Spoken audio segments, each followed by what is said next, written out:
ಓಂ ಗುರುಭ್ಯೋ ನಮಃ. ಪ್ರಿಯ ಸ್ನೇಹಿತರೆ, ಎಲ್ಲರಿಗೂ ಈ ವೆಂಕಟೇಶ ಆಚಾರ್ಯನ ನಮಸ್ಕಾರಗಳು. ಸ್ನೇಹಿತರೆ, ನಾವು ಹಿಂದಿನ ಭಾಗದಲ್ಲಿ ಗ್ರಹಗಳ ಪರಿವರ್ತನೆ ಅಂದರೆ ಏನು, ಅದು ಹೇಗೆ ನಮ್ಮ ಬಾಳನ್ನೇ ಬದಲಾಯಿಸುವ ಹಾಗೆ ಫಲಗಳನ್ನು ಕೊಡುತ್ತದೆ, ಯಾವಾಗ ಉನ್ನತ ಫಲಗಳನ್ನು ಕೊಡುತ್ತದೆ ಎಂದು ನೋಡಿದ್ದೇವೆ. ಇವತ್ತಿನ ಭಾಗದಲ್ಲಿ ಪರಿವರ್ತನೆಯಾಗುವ ಗ್ರಹಗಳು ದಿಗ್ಬಲ, ಉಚ್ಚಬಲ, ಮೂಲ ತ್ರಿಕೋನ ಬಲ, ನೀಚ ಬಲ, ವಕ್ರಸ್ಥಿತಿ, ಸೇರುವಿಕೆಯಾಗುವ ಇತರ ಗ್ರಹಗಳ ಪರಿಣಾಮ, ನವಾಂಶದಲ್ಲಿ ಪರಿವರ್ತನೆ ಎಂದು ಪರಿವರ್ತನಾ ಯೋಗದಲ್ಲಿರುವ ಪ್ರಾಮುಖ್ಯವಾದ ಸೂಕ್ಷ್ಮಗಳನ್ನು ತಿಳಿದುಕೊಳ್ಳೋಣ. ಒಂದು ಜಾತಕದಲ್ಲಿ ಗ್ರಹಗಳು ಇರುವ ಸ್ಥಿತಿಗಳನ್ನು ನೋಡಿ ಆ ಜಾತಕದಲ್ಲಿ ಪರಿವರ್ತನೆ ಇದೆಯಾ ಇಲ್ಲವಾ ಅಂತ ಹೇಳಬಹುದು. ಅಂದರೆ ಒಂದು ಜಾತಕದಲ್ಲಿ ಎರಡು ಗ್ರಹಗಳು ತಮ್ಮ ಸ್ವಂತ ಮನೆಗಳನ್ನು ಪರಸ್ಪರವಾಗಿ ಒಬ್ಬರಿಗೊಬ್ಬರು ಬದಲಾಯಿಸಿಕೊಂಡು ಒಬ್ಬರ ಮನೆಯಲ್ಲಿ ಒಬ್ಬರು ಬದಲಾಯಿಸಿ ಕುಳಿತುಕೊಳ್ಳುವುದಕ್ಕೆ ಗ್ರಹಗಳ ಪರಿವರ್ತನೆ ಎಂದು ಹೇಳಲಾಗುತ್ತದೆ. ಇದರಲ್ಲಿ ಒಂದು ಮುಖ್ಯಾಂಶ ಏನೆಂದರೆ, ಬದಲಾವಣೆಯಾಗುವ ಗ್ರಹ ಹೋಗುವ ಮನೆಯಲ್ಲಿ ಅಲ್ಲಿಂದ ಬಿಟ್ಟು ಹೋಗುವ ಗ್ರಹದ ರೇಖಾಂಶದಲ್ಲೇ ಹೋಗಿ ಕುಳಿತುಕೊಳ್ಳುತ್ತದೆ. ಇದನ್ನು ಯಾವಾಗಲೂ ನೆನಪಿನಲ್ಲಿ ಇಟ್ಟುಕೊಳ್ಳಬೇಕು. ಗ್ರಹಗಳ ಪರಿವರ್ತನೆಯಲ್ಲಿ ಒಟ್ಟು 66 ವಿಧದ ಪರಿವರ್ತನೆಗಳು ಇರುತ್ತವೆ. ಒಂದು ಜಾತಕದಲ್ಲಿರುವ ಪರಿವರ್ತನೆಯ ಫಲಗಳನ್ನು ಆ ಜಾತಕದಲ್ಲಿ ಲಗ್ನ ಇರುವ ರಾಶಿಗೆ ಎಷ್ಟನೆಯ ಭಾವದ ಗ್ರಹಗಳು ಪರಿವರ್ತನೆ ಆಗುತ್ತಿದ್ದಾವೆ ಎಂದು ನೋಡಿ ಆ ಭಾವಗಳಿಗೆ ತಕ್ಕಂಥದ್ದಾಗಿ ಫಲಗಳನ್ನು ನಿರ್ಧರಿಸಬೇಕು. ಇಲ್ಲಿ ನೀವು ನೋಡುವ ಜಾತಕದಲ್ಲಿ ವೃಷಭ ಲಗ್ನವಾಗಿ ಕೇಂದ್ರ ಭಾವವಾದ 7ನೇ ಮನೆಯ ಅಧಿಪತಿ ಕುಜ ಮತ್ತು ತ್ರಿಕೋನ ಭಾವವಾದ 9ನೇ ಮನೆಯ ಅಧಿಪತಿ ಶನಿಯ ಪರಿವರ್ತನೆ ಆಗಿದೆ.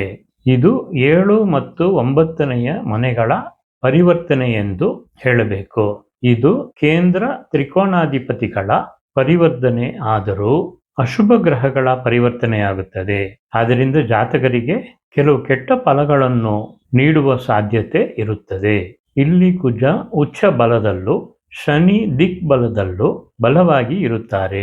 ಅಂದರೆ ತಮ್ಮ ಅಶುಭ ಕಾರಕತ್ವ ಫಲಗಳನ್ನು ಕೊಡುವುದಲ್ಲಿ ಬಲವಾಗಿ ಇರುತ್ತಾರೆ. ಅಂದರೆ ಗಂಡ ಅಥವಾ ಹೆಂಡತಿಗೆ ಮಂದಬುದ್ಧಿ, ಸೋಮಾರಿತನ, ಸುಳ್ಳು ಹೇಳುವುದು, ಮೋಸ ಮಾಡುವುದು, ನಂಬಿಕೆ ದ್ರೋಹ, ಕೆಳಮಟ್ಟ ಕೆಲಸಗಳನ್ನು ಮಾಡುವುದು ಎನ್ನುವ ಗುಣಲಕ್ಷಣಗಳನ್ನು ಪಡೆದಿರುತ್ತಾರೆ. ಇದು ಎದುರಾಳಿಗಳಿಗೂ ವೃತ್ತಿಯಲ್ಲಿರುವ ಪಾಲುದಾರರಿಗೂ ಹೊಂದಿರುತ್ತದೆ. ಅದೇ ಸಮಯ ಕುಜ ಪರಿವರ್ತನೆಯಾಗಿ 7ನೇ ಮನೆಯಲ್ಲಿ ಬಂದು ಕುಳಿತುಕೊಳ್ಳುವಾಗ ಗಂಡ ಅಥವಾ ಹೆಂಡತಿಗೆ ಕೋಪ, ಹಠಮಾರಿತನ, ಅಹಂಕಾರ, ಕ್ರೂರ ಮನಸ್ಸು, ಹೋರಾಡುವ ಗುಣ ಎನ್ನುವ ಗುಣಲಕ್ಷಣಗಳು ಸೇರಿಕೊಳ್ಳುತ್ತದೆ. 7ನೇ ಮನೆಯಿಂದ ಕುಜ 2ನೇ ಮನೆಯಾದ ಮಿಥುನ ರಾಶಿಯನ್ನು 8ನೇ ದೃಷ್ಟಿಯಾಗಿ ನೋಡುವುದರಿಂದ ಕುಟುಂಬದವರು ಈ ಸಮಸ್ಯೆಗಳಲ್ಲಿ ಸಿಕ್ಕಾಕೊಳ್ಳುತ್ತಾರೆ. ಕುಜನ 4ನೇ ದೃಷ್ಟಿ ವೃತ್ತಿಯಲ್ಲಿ ಕೆಲವು ಸಮಸ್ಯೆಗಳನ್ನು ಉಂಟು ಮಾಡುತ್ತದೆ. ಇಲ್ಲಿ ಶನಿ ಮತ್ತು ಕುಜ ಇಬ್ಬರು ಒಬ್ಬರಿಗೊಬ್ಬರು ಶತ್ರುಗಳು. ಶನಿ ದಿಗ್ಬಲದಿಂದ ಬದಲಾವಣೆಯಾಗಿ ಮಕರ ರಾಶಿಯಲ್ಲಿ ಆಳುವಿಕೆ ಬಲವನ್ನು ಪಡೆದುಕೊಳ್ಳುವುದರಿಂದ ಸ್ವಲ್ಪ ಬಲಹೀನನಾಗಿ ಭಾಗ್ಯಸ್ಥಾನದಲ್ಲಿ ಇರುತ್ತಾನೆ. ಆದರೆ ಕುಜ ವೃಶ್ಚಿಕ ರಾಶಿಯಲ್ಲಿ ಆಳುವಿಕೆ ಬಲವನ್ನು ಪಡೆದುಕೊಂಡರೂ ಕಾಲಪುರುಷನ 8ನೇ ಮನೆಯಲ್ಲಿ ಕುಳಿತುಕೊಳ್ಳುವುದರಿಂದ ಬಲವಾಗಿ ಇರುತ್ತಾನೆ. ಆದ್ದರಿಂದ ಈ ಪರಿವರ್ತನೆ ಒಂದು ಅಶುಭ ಪರಿವರ್ತನೆ ಎಂದು ಹೇಳಲಾಗುತ್ತದೆ.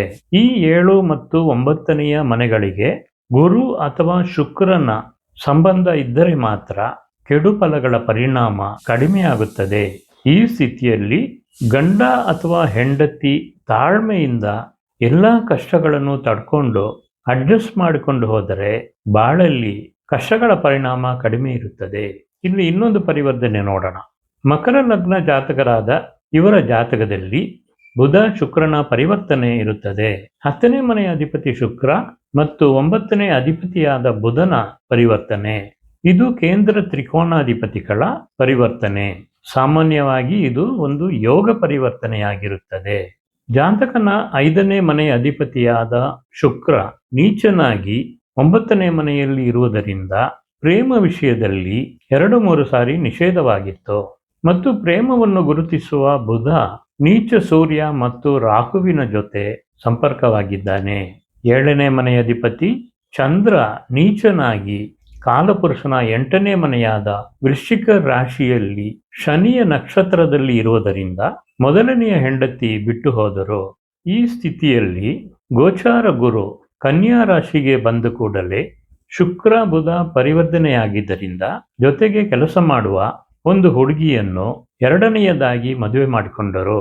ಈ ಹುಡುಗಿಯ ಜೊತೆ ಮೊದಲೇ ಪ್ರೇಮ ಉಂಟಾಗಿ ಅದು ಬ್ರೇಕಪ್ ಆಗಿ ಅವಳಿಗೆ ಬೇರೆ ಮದುವೆಯಾಗಿ ಆ ಗಂಡನನ್ನು ಬಿಟ್ಟು ಪುನಃ ಇವನ ಜೊತೆ ಬಂದು ಮದುವೆಯಾದಳು. ಕಾರಣ ರಾಹುವಿನ ಜೊತೆ ಇರುವ ಬುಧ ತಪ್ಪಿಸಿಕೊಂಡು ತನ್ನ ಸ್ವಕ್ಷೇತ್ರಕ್ಕೆ ಬಂದು ಮೂಲ ತ್ರಿಕೋಣ ಬಲವನ್ನು ಪಡೆದುಕೊಂಡು ಬಲವಾಗಿರುತ್ತಾನೆ. ರಾಹುವಿನ ಜೊತೆ 8ನೇ ಮನೆಯ ಅಧಿಪತಿಯಾದ ಸೂರ್ಯ ನೀಚನಾಗಿ ಸಂಪರ್ಕದಲ್ಲಿದ್ದಾನೆ. ಶುಕ್ರ ಪರಿವರ್ತನೆಯಾಗಿ ತನ್ನ ಸ್ವಕ್ಷೇತ್ರಕ್ಕೆ ಹೋಗಿ ಮೂಲ ತ್ರಿಕೋಣ ಬಲವನ್ನು ಪಡೆದ ಕೂಡಲೇ ನೀಚ ಸೂರ್ಯ ನೀಚಭಂಗವಾಗುತ್ತಾನೆ. ರಾಹು ಜೊತೆ ಸೂರ್ಯ ಮತ್ತು ಶುಕ್ರ ಸೇರಿಕೊಂಡು ಜಾತಕನಿಗೆ ವಿಪರೀತ ರಾಜಯೋಗವನ್ನು ಕೊಟ್ಟು ವೃತ್ತಿಯಲ್ಲಿ ಅತೀತ ಧನಯೋಗವನ್ನು ಕೊಟ್ಟಿತ್ತು. ಅದು ಅವನ ಬಾಳನ್ನೇ ಬದಲಾಯಿಸಿ ಬಿಡುತ್ತು. ಈ ಜಾತಕದಲ್ಲಿ ಸೂರ್ಯ ಮತ್ತು ಶನಿಯ ಸಮಸಪ್ತಮ ಪರಿವರ್ತನೆಯನ್ನು ನೀವು ನೋಡಬಹುದು. ಅಂದರೆ 1ನೇ ಮನೆಗೂ 7ನೇ ಮನೆಗೂ ಪರಿವರ್ತನೆ. ಗ್ರಹಗಳು ಗೋಚಾರದಲ್ಲಿ ಸೂರ್ಯ ಅಥವಾ ಶನಿಯ ಮೇಲೆ ಬರುವಾಗ ಸಮಸಪ್ತಮ ಪರಿವರ್ತನೆ ಉಂಟಾಗುತ್ತದೆ. ಆ ಪರಿವರ್ತನೆಯಲ್ಲಿ ರಾಹು ಶನಿಯನ್ನು ಮುಟ್ಟುವಾಗ ಶನಿ ಅಲ್ಲಿಂದ ತಪ್ಪಿಸಿಕೊಂಡು ಕುಂಭರಾಶಿಗೆ ಹೋಗಿ ಕುಳಿತುಕೊಳ್ಳುತ್ತಾನೆ. ಆದರೆ ಅಲ್ಲಿ ಕುಂಭರಾಶಿಗೆ ಕೇತು ಬಂದು ಸೇರುವುದರಿಂದ ಕೇತುವಿನ ಜೊತೆ ಸಿಕ್ಕಾಕೊಳ್ಳುತ್ತಾನೆ. ಅದೇ ರೀತಿ ಸೂರ್ಯ ಕುಂಭರಾಶಿಗೆ ಕೇತು ಬಂದ ಕೂಡಲೇ ಕೇತುವಿಂದ ತಪ್ಪಿಸಿಕೊಂಡು ತನ್ನ ಸ್ವಕ್ಷೇತ್ರವಾದ ಸಿಂಹ ರಾಶಿಗೆ ಬಂದು ಕುಳಿತುಕೊಳ್ಳುತ್ತಾನೆ. ಆದರೂ ಅಲ್ಲಿ ಬಂದ ಕೂಡಲೇ ರಾಹುವಿನ ಜೊತೆ ಸಿಕ್ಕಾಕೊಳ್ಳುತ್ತಾನೆ. ಇದು ಅಶುಭ ಫಲಗಳನ್ನೇ ಕೊಡುತ್ತದೆ. ನಂಬಿಕೆ ದ್ರೋಹ ಸುಲಭವಾಗಿ ಸಂಭವಿಸುತ್ತದೆ. ನಮ್ಮ ಜೊತೆ ವಿಶ್ವಾಸವಾಗಿ ಇರುವವರೇ ನಮಗೆ ನಂಬಿಕೆ ದ್ರೋಹ ಮಾಡುವ ಸ್ಥಿತಿ ಉಂಟಾಗುತ್ತದೆ. ಈ ಪರಿವರ್ತನೆ ಕಾಲದಲ್ಲಿ ಪಾಲುದಾರರು ವೃತ್ತಿಯಲ್ಲಿ ಅತಿ ಎಚ್ಚರಿಕೆಯಿಂದ ಇರಬೇಕು. ಎಲ್ಲ ಡಾಕ್ಯುಮೆಂಟ್ಗಳನ್ನು ಲೀಗಲ್ ಆಗಿ ಸರಿಯಾಗಿ ಇಟ್ಟುಕೊಳ್ಳಬೇಕು. ನಿರ್ವಾಹದಲ್ಲಿ ಕೆಲವು ಎಡವಟ್ಟು ಆಗಬಹುದು. ಮತ್ತೊಂದು ಉದಾಹರಣೆಯಲ್ಲಿ ಇಲ್ಲಿ ಸೂರ್ಯ ಶನಿಯ ಪರಿವರ್ತನೆಯಲ್ಲಿ ಶನಿ ಪರಿವರ್ತನೆಯಾಗಿ ಮಕರ ರಾಶಿಯಲ್ಲಿರುವ ರಾಹುವಿನ ಜೊತೆ ಹೋಗಿ ಕುಳಿತುಕೊಳ್ಳುತ್ತಾನೆ. ಶನಿ ಪರಿವರ್ತನೆಯಾಗಿ ರಾಹುವಿನ ಜೊತೆ ಸೇರಿಕೊಂಡು ಅತಿ ಹೆಚ್ಚಿನ ಅಶುಭನಾಗುತ್ತಾನೆ. ಆದರೆ ಸೂರ್ಯ ಅಲ್ಲಿಂದ ತಪ್ಪಿಸಿಕೊಂಡು ತನ್ನ ಸಿಂಹ ರಾಶಿಗೆ ಹೋಗಿ ಕುಳಿತುಕೊಳ್ಳುತ್ತಾನೆ. ಆವಾಗ ಅಲ್ಲಿ ಕೇತು ಸಿಂಹ ರಾಶಿಯನ್ನು ದಾಟಿ ಕರ್ಕಾಟಕ ರಾಶಿಗೆ ಹೋಗಿ ಇರುತ್ತಾನೆ. ಆದ್ದರಿಂದ ಕೇತು ಸೂರ್ಯನ ಜೊತೆ ಸಂಪರ್ಕವಾಗುವ ಸ್ಥಿತಿ ಬರುವುದಿಲ್ಲ. ಆದ್ದರಿಂದ ಈ ಸಮಸ್ಯೆಗಳಿಂದ ಖಂಡಿತ ಒಬ್ಬರು ತಪ್ಪಿಸಿಕೊಳ್ಳುತ್ತಾರೆ. ಈ ಉದಾಹರಣೆಯಲ್ಲಿ 4ನೇ ಮನೆಗೂ 5ನೇ ಮನೆಗೂ ಪರಿವರ್ತನೆ. 4ನೇ ಮನೆಯಲ್ಲಿ ಶನಿ ಬುಧ ರಾಹುವಿನ ಸೇರುವಿಕೆ ಇರುತ್ತದೆ. ಆದ್ದರಿಂದ ಜಾತಕನಿಗೆ ವೀಸಿಂಗ್ ಪ್ರಾಬ್ಲಮ್ ಇರುತ್ತದೆ. ಅಂದರೆ ಶ್ವಾಸ ಸಂಬಂಧಿಸಿದ ರೋಗಗಳನ್ನು ಕೊಡುತ್ತದೆ. ಪರಿವರ್ತನೆಯಾಗುವಾಗ ಬುಧ ರಾಹು ಮತ್ತು ಶನಿಯಿಂದ ಬಿಡುಗಡೆಯಾಗಿ ತನ್ನ ಸ್ವಕ್ಷೇತ್ರವಾದ ಕನ್ಯಾ ರಾಶಿಗೆ ಹೋಗಿ ಬಲವಾಗಿ ಕುಳಿತುಕೊಳ್ಳುತ್ತಾನೆ. ಆದ್ದರಿಂದ ಜಾತಕನಿಗೆ ಶ್ವಾಸ ರೋಗಗಳು ಇರುವುದಿಲ್ಲ. ಆದರೆ ಕನ್ಯಾ ರಾಶಿಯಲ್ಲಿರುವ ಸೂರ್ಯ ಅಲ್ಲಿಗೆ ಬುಧ ಬಂದ ಕೂಡಲೇ ಪರಿವರ್ತನೆಯಾಗಿ ತನ್ನ ಸಿಂಹ ರಾಶಿಗೆ ಹೋಗಿ ಅಲ್ಲಿರುವ ಶನಿ ಮತ್ತು ರಾಹುವಿನ ಜೊತೆ ಸೇರಿಕೊಳ್ಳುತ್ತಾನೆ. ಆವಾಗ ಹೆಚ್ಚಿನ ಮೆಡಿಸಿನ್ಸ್ ತಗೊಂಡು ಜಾತಕನಿಗೆ ಹೊಟ್ಟೆಯಲ್ಲಿ ಅಲ್ಸರ್ ಉಂಟಾಗಿ ಕಷ್ಟಪಡಬೇಕಾಗಿರುವ ಸ್ಥಿತಿ ಉಂಟಾಗುತ್ತದೆ. ಸೂರ್ಯ ಹೊಟ್ಟೆಯನ್ನು ಗುರುತಿಸುತ್ತೆ ಎನ್ನುವುದನ್ನು ನೆನಪಿನಲ್ಲಿಟ್ಕೊಳ್ಳಿ. ಈ ಜಾತಕದಲ್ಲಿ ಲಗ್ನ ಮತ್ತು 7ನೇ ಮನೆಗೂ ಸಮಸಪ್ತಮ ಪರಿವರ್ತನೆ.